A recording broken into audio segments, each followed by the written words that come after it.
நம்ம தமிழ்நாடு மட்டும் இல்லாமல் இந்தியாவிலேயே ஒரு வித்தியாசமான கட்சினா அது பாஜக கட்சி தான். ஏன்னா இந்த பாஜக கட்சியில் சேரணும்னா ஒன்று சர்ச்சையை ஏற்படுத்தணும், இல்லைனா மத கலவரத்தை ஏற்படுத்தணும், இல்லை பாலியல் துன்புறுத்தல் செயல்களில் ஈடுபட்டிருக்கணும், இல்லை ரவுடியாகவே இருந்தால் போதும் அந்த கட்சியில் நீங்கள் தாராளமாக சேரலாம். அந்த தகுதியை வச்சு தான் பலாயிரம் பேர் தமிழ்நாட்டு பாஜகவில் சேர்ந்துருக்கிறாங்க. அதில் நூற்றுக்கணக்கான பேருக்கு நிர்வாக பொறுப்பும் கொடுக்கப்பட்டிருக்குது.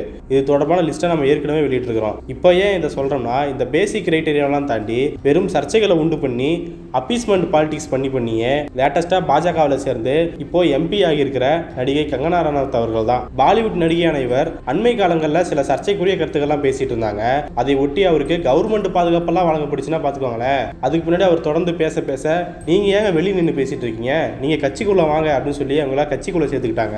இருந்த போதிலும் அவங்க சர்ச்சைக்குரிய வகையில் பேசுறதை மட்டும் நிறுத்தவே கிடையாது. அதில் முக்கியமானது விவசாய போராட்டத்தை பற்றி அவங்க பேசின விஷயம் தான். போராடியவர்களை தீவிரவாதிகள் அப்படின்னு சொல்றதை பார்த்துட்டு பாஜகவினர் உள்ளம் குளிர்ந்து போயிருந்தாங்க.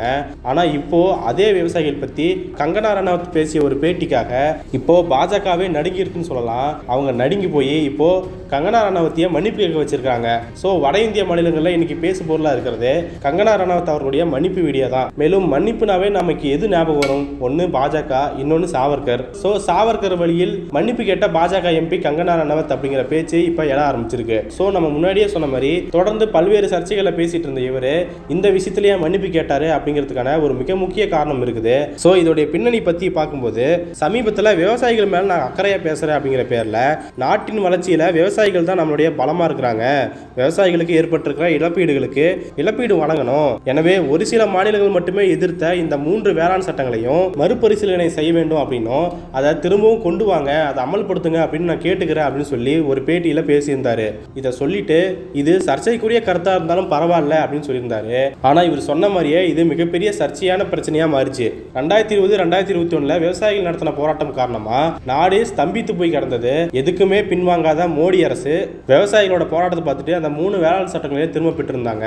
ஆனா இப்போ அதை திரும்பவும் கொண்டு வர வேண்டும் அப்படின்னு கங்கனா ரனாவத் சொல்றதெல்லாம் அராஜகத்தின் உச்சம் அப்படிங்கிற கோபம் விவசாயிகள் மத்தியில் எழுந்திருந்தது. இந்த கொந்தளிப்பு தான் பாஜகவுக்கு மிகப்பெரிய அச்சுறுத்தலா மாறிச்சு. ஏன் எப்பயுமே பயப்படாத பாஜக இப்ப பயந்துச்சு அப்படின்னு பாத்தீங்கன்னா, ஏன்னா இப்பதான் ஹரியானாவுக்கு சட்டமன்ற தேர்தல் நடக்க இருக்கு.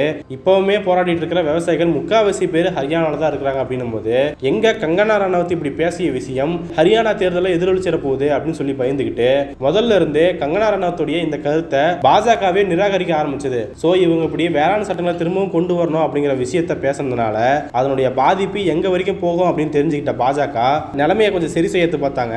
அதுக்காக தனியா ஆளெல்லாம் இறக்கி விட்டாங்க. முதல் வேலையா பாஜகவுடைய செய்தி தொடர்பாளர் ஒருத்தரை வச்சு கங்கனா ரனாவத் அவர்கள் சொன்னதெல்லாம் அப்படியே தனிப்பட்ட கருத்து, விவசாய சட்டங்கள் குறித்த பாஜகவோட நிலைப்பாட்டை அது பிரதிபலிக்கல அப்படின்னு சொல்லியிருந்தாரு. சோ இப்படி சொல்றதன் மூலமா அது எம்பியான கங்கனா ரனாவத்துடைய தனிப்பட்ட கருத்துங்க, அது கட்சியோட கருத்து கிடையாது அப்படின்னு சொல்லி பாஜக எடுத்த உடனே இந்த பிரச்சனையிலிருந்து விலகி போயிடுச்சு. ஏன்னா ஓட்டு முக்கியம் இல்லையா பிகிலே. இப்படி பாஜக விலகி போறதை பார்த்துட்டு கலக்கம் அடைஞ்ச கங்கனா ரனாவத் அவர்கள் கொஞ்சம் முரண்டு பிடிக்கிற மாதிரி என்னுடைய கருத்துல ஸ்ட்ராங்கா இருக்கிற அப்படின்னு சொல்லி கொஞ்சம் அமைதியா இருந்தாங்க. ஆனா இந்த அமைதியுமே மக்கள் மத்தியில கோபத்தை உண்டாகக்கூடும் அப்படின்னு நினைச்சுக்கிட்ட பாஜக தலைமையிடம் மூலமா டீல் பண்ணி இப்போ கங்கனா ரனாவத் அவர்களை மன்னிப்பு கேட்க வச்சிருக்காங்க.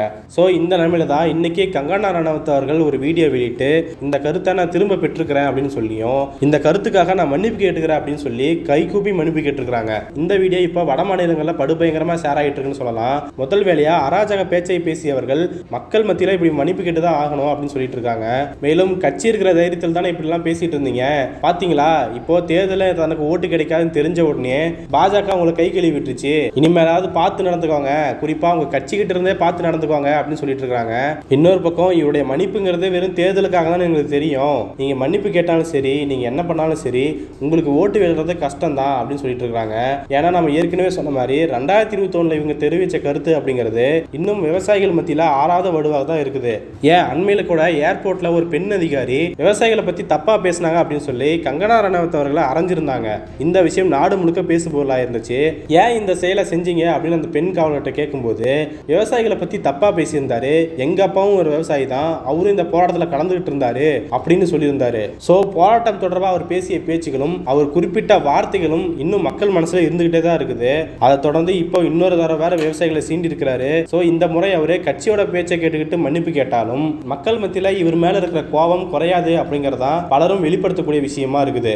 எனவே இப்போ வாய்க்கு வந்தபடியெல்லாம் பேசிட்டு சரியான பதிலடியை வாங்கிட்டு இப்போ மன்னிப்பு கேட்டிருக்கிற கங்கனா ரணாவத் அவர்கள் மன்னிப்பு கடிதம் எழுதிய சாவர்கரோட வரலாற்றையும் RSS மற்றும் பிஜேபியோட வரலாற்றையும் பின்தொடர்ந்து வந்திருக்கிறாரு அப்படிங்கிறத இன்னொரு முறை நிரூபிச்சிருக்கிறாரு. இவருடைய மன்னிப்பு இப்போ தேர்தல் கணக்குகளில் என்ன மாதிரி ரிசல்ட் கொடுக்க போகுது அப்படிங்கிறத நம்ம பொறுத்திருந்து பார்க்கலாம்.